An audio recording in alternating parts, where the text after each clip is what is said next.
한국에 와서 예. 어떤 한국 대학에서 강의하게 됐습니다. 예. 그때는 그 독도 문제가 아니고요. 그냥 그 일본 문화에 대한 강의였습니다. 예. 그런데 그때가 또 한일관에서 독도 문제가 불거진 시기였는데요. 그 10년대 중반이었는데 어떤 학생이 손으로 들어가지고 저에게 질문했습니다. 예. 독도를 일본 연도로 생각하는지 한국 연도로 생각하는지 이런 질문이었어요. 예. 수업하고 전혀 관계없는 질문을 한 거죠, 학생이. 왜냐하면 한일 관계에서 독도 문제가 아주 큰 이슈가 되어 있었기 때문에. 네, 그때는 제가 독도에 대해서 관심이 없는 시절이었습니다. 그래서 대답을 했습니다. 잘은 모른다고.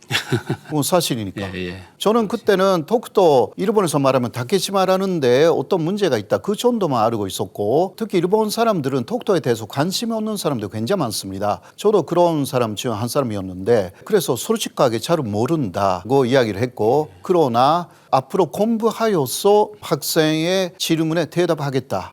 그렇게 약속을 했습니다. 예.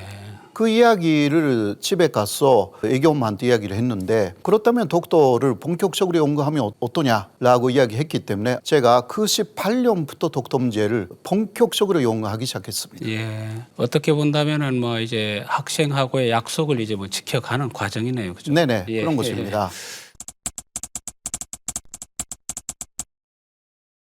그러니까 제가 일본에 있었을 때는 제 주변에 계시는 분들은 굉장히 좋은 사람들이 많았습니다. 그런데 과거 45년까지 일본은 아시아를 침략했다. 한반도로 침략하고 이런 이야기를 들으면요. 제가 조금 이해가 안 됐어요. 왜냐하면 제 주변에 있는 사람들은 굉장히 좋은 사람들인데 45년까지 일본의 이야기를 들으면 완전히 악마 같은 그 일본이 있었다. 거기에 상당한 갭을 제가 느꼈고요. 45년까지의 일본이라는 나라가 과연 어떤 나라였는지 그것을 좀 공부하고 싶다라는 마음이 많이 좀 있었습니다. 그런 와중에 제가 어떤 잡지를 통해서 일본이 조선의 왕궁에 침입하여서 면성 황후를 시해했다. 그러한 이야기를 알게 되었습니다. 그때 충격은 아주 컸습니다.